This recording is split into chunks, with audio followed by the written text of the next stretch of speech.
जैसे ही मैंने पेपर्स पर साइन किए, कबीर ने मुझे वाइन का ग्लास ऑफर किया, लेकिन मैंने उसे मना कर दिया। पर वो माना ही नहीं और मुझे जबरदस्ती वाइन पिलाने लगा। मुझे समझ नहीं आ रहा था कि कबीर की बदतमीजी का मैं क्या जवाब दूं कि तभी कबीर के चेहरे पर एक जोरदार गुस्सा पड़ा। मैं हैरान रह गई क्योंकि कबीर को मारने वाला कोई और नहीं, मेरा पति गौतम था। You are finished, man. 2 कौड़ी के आदमी घर पे बीवी के टुकड़ों पे पलता है और ये मुझे मारने की हिम्मत दिखा रहा है। तेरे साथ अवनी का पूरा परिवार झेल जाएगा। देख तू, ये मार तुझे इतनी महंगी पड़ेगी कि तेरी 7 पुश्तें मुझे किस्तें भरती रहेंगे। अभी भी वक्त है।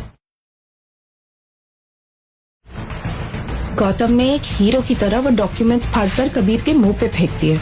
वैसे तो मैं यही चाहती थी कि मेरा पति मुझे प्रोटेक्ट कर सके, पर फिर मुझे इतना डर क्यों लग रहा था? शायद मुझे अपना फ्यूचर दिखने लगा था, वो फ्यूचर जिसमें मैं गौतम की ही तरह लोगों के घर बर्तन मांजूंगी। मैं डर गई। कबीर प्लीज, मैं गौतम की तरफ से तुमसे माफी मांग रही हूँ। प्लीज इसे माफ कर दो। तुम यहाँ क्या कर रही हो यार?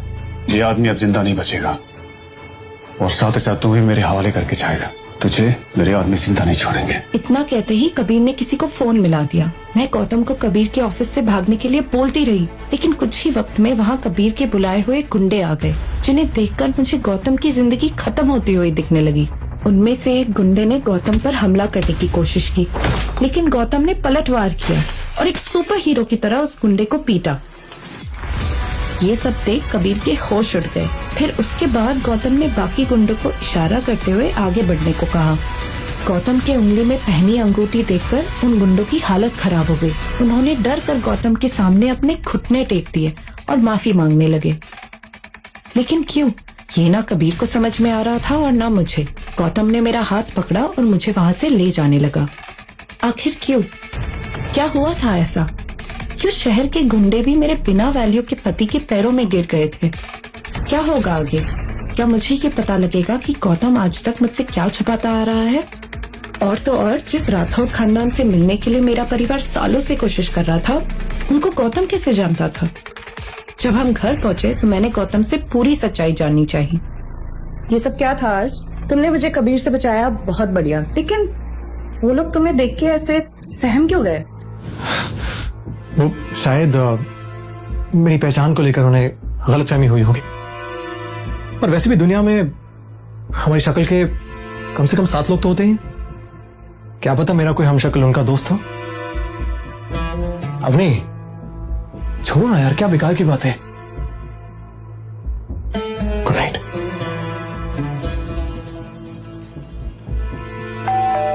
अगली सुबह घर की डोरबेल बजी। दरवाजे पर कोई और नहीं, कबीर ही था। Hi. Hi, what a pleasant surprise. This is for you. Thank you, please come. मैं कबीर की हरकत से गुस्सा थी, पर गौतम ने जो कबीर के साथ किया उससे डरी हुई भी थी। इसलिए जब कबीर ने मुझसे माफी मांगी, मैंने उसे माफ कर दिया और उसने मेरे घर आना जाना शुरू कर दिया। वो आज फिर मेरे घर आ रहा था।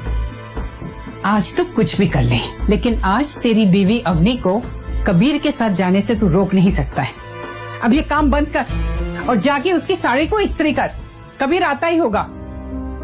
Come on.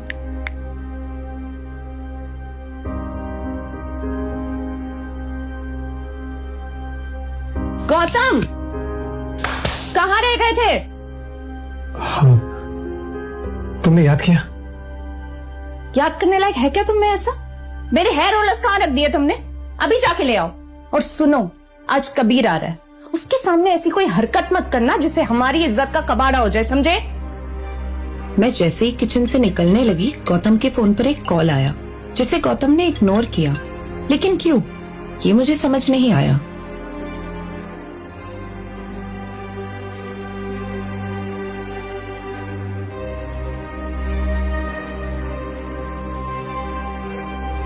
खड़े क्यों हो? जाओ यहाँ से।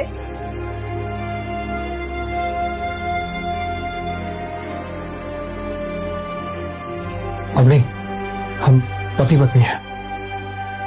यही तो रोना है।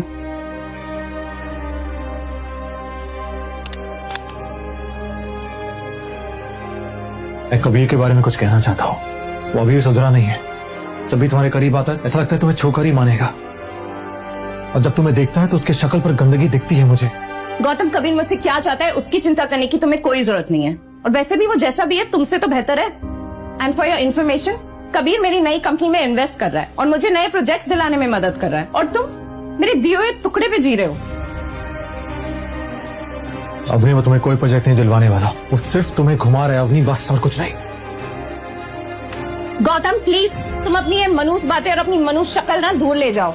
और अगर मैं कबीर के साथ नहीं गई तो दादी साहब मुझे नौकरी से निकाल देगी। फिर इस घर का खर्चा, मॉम डैड का खर्चा और तुम्हारा ये बोझ कैसे उठाऊंगी? जस्ट गेट आउट या जस्ट लीव। मुझे 1 मिनट के लिए एहसास तो हुआ कि मैं कुछ ज्यादा ही बोल गई थी। मेरे ताने सुनकर गौतम की आंखें थपथपा गई थी।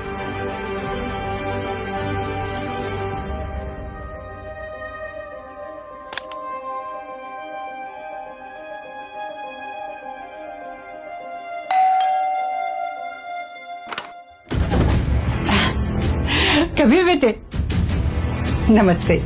अवनी तुम्हारा इंतजार कर रही है, आओ। मम्मा के मुंह से कबीर का नाम सुनते ही गौतम टेंशन में आ गया था।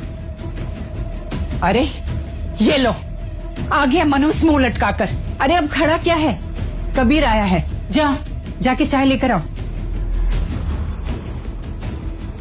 जाओ।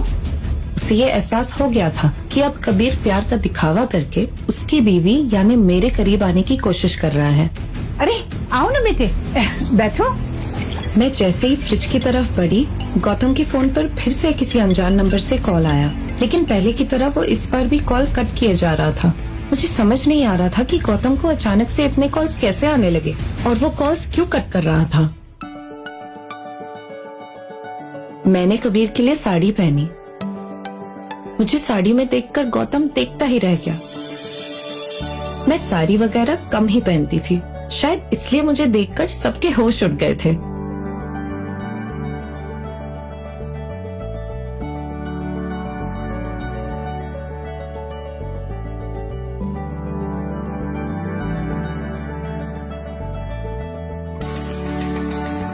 अरे ये साड़ी वाड़ी पहन के पार्टी में जाओगी क्या? आई कैन अंडरस्टैंड, तुम्हारा पति नाकारा है, निकम्मा है, तुम्हें कुछ कपड़े खरीद कर नहीं देता। नेचुरली मुझे ये बात अच्छी नहीं लगी। शायद गौतम कबीर के बारे में ठीक ही कहता है। इसीलिए मैं तुम्हारे लिए एक डिजाइनर ड्रेस लेके आया हूं, इसे पहनो। चलो मैं तुम्हें पार्टी लिए अच्छे से तैयार करता हूँ। कबीर डिजाइनर ड्रेस चेंज करवाने के बहाने मुझे ही मेरे रूम ले जाने लगा, लेकिन गौतम को यह मंजूर नहीं था। You idiot, sorry. ये क्या किया तूने? हर शुभ काम में कुछ न कुछ अपशुकन करने की कसम खाई है क्या तुमने? अब जाओ, कपड़ा लेकर आओ और सांप के जूते साफ करो।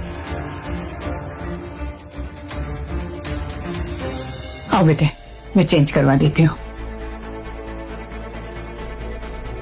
गौतम ने गालियां तो खाई, जो उसके लिए कोई नई बात नहीं थी, पर वो कबीर को हमारे रूम के बाहर रोकने में कामयाब हो गया था। मैं जानता हूं तूने जानबूझ के अपनी बीवी के साथ मुझे जाने से रोक दिया, लेकिन जब मैं उसके साथ अकेले में आऊंगा तब क्या करेगा? हाँ? अच्छे से साफ कर। मैं कबीर की दी हुई ड्रेस में बिल्कुल भी कंफर्टेबल नहीं थी, लवली। जो गौतम ने नोटिस कर लिया था। क्या हुआ तुम्हें? अवनी को ऐसे रिवीलिंग ड्रेस पहनना बिल्कुल पसंद नहीं है। अरे कबीर से साफ साफ क्यों नहीं कहते थे? उसे खुश रखना इतना जरूरी है क्या? कबीर जो दादी सा की बर्थडे पे गिफ्ट देने वाला है ना, वो इतना महंगा है कि तू तो उसके नाखून के बराबर भी गिफ्ट नहीं दे पाएगा। तो फिर तो तेरी बीवी कबीर के साथ ही जाएगी ना, और क्या? और तुम चाहे अपनी किडनी बेच दो, लेकिन दादी साहब के बर्थडे पे अगर तुम 5 लाख से कम का गिफ्ट लेकर आए ना, तो मैं तुम्हें और तुम्हारे सामान दोनों को घर से बाहर कर दूंगी।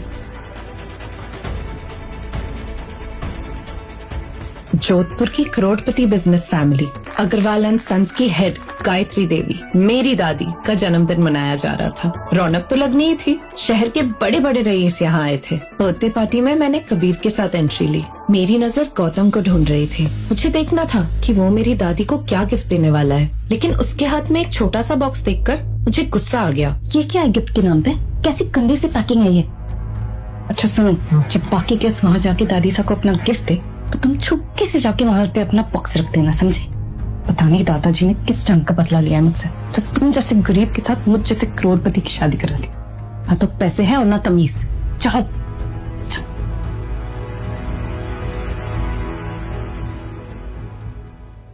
थोड़ी देर बाद पार्टी में किसी के कदम पड़े।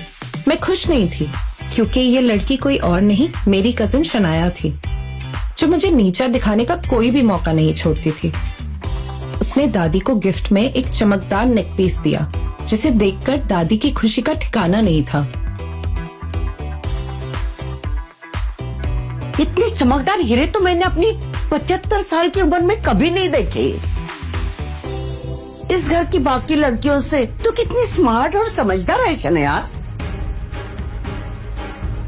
गौतम को मेरी इंसल्ट बर्दाश्त नहीं हुई, इसलिए वो खुद को रोक नहीं पाया और उसने कहा,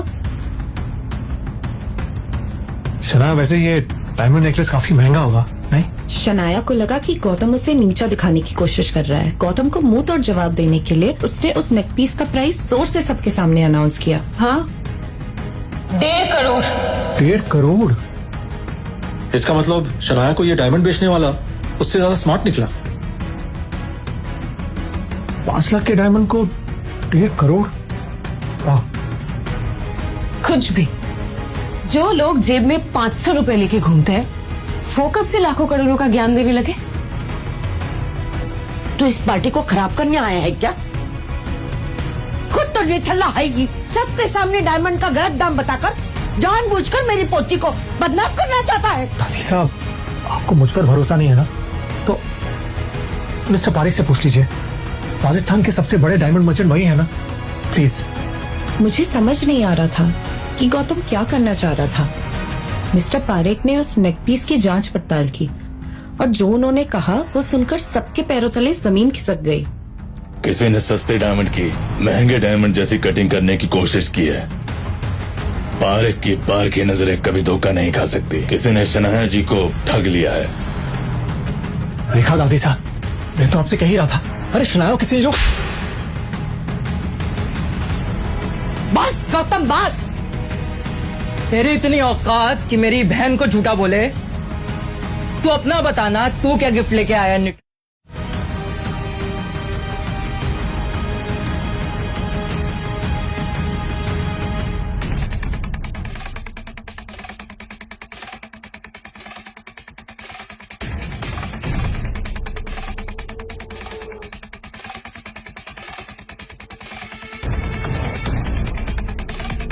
ये क्या?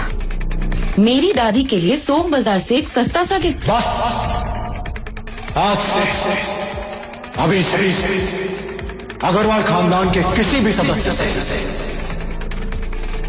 मेरा कोई मतलब नहीं। 2 साल आपने जिस कुत्ते को पाला था, अब वो जा रहा है। लेकिन याद रखना, एक दिन मुझे वापस बुलाने के लिए गायत्री देवी को मुझसे माफी मांगनी होगी, भूलना मत। हैप्पी बर्थडे दादी साहब।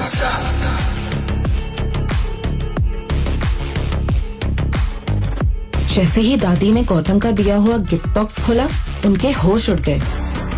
अरे रोको, कोई रोको गौतम को। 2 साल हमारे साथ रह रहा है, लेकिन हम जान नहीं पाए कि हमारे साथ कौन रह रहा है। मैंने तो उसको झापड़ मार दी, अब बर्बाद हो जाएंगे। आखिर क्या था उस बॉक्स के अंदर जिसे देखकर मेरी दादी इतना घबरा गई? आखिर कौन है गौतम? क्या सचमुच वो मेरा नकारा पति है या है उसकी कोई अलग पहचान? क्यों वो हमारे करोड़पति घर में घर जमाई बनकर जिल्लत भरी जिंदगी जीता है? और कैसे पता चली उसे शनाया की गिफ्टेड डायमंड नेकलेस की सच्चाई? आगे की कहानी फ्री में जानने के लिए नीचे दी गई लिंक से डाउनलोड करें पॉकेट FM ऐप और देखिए इस शो के सारे एपिसोड्स।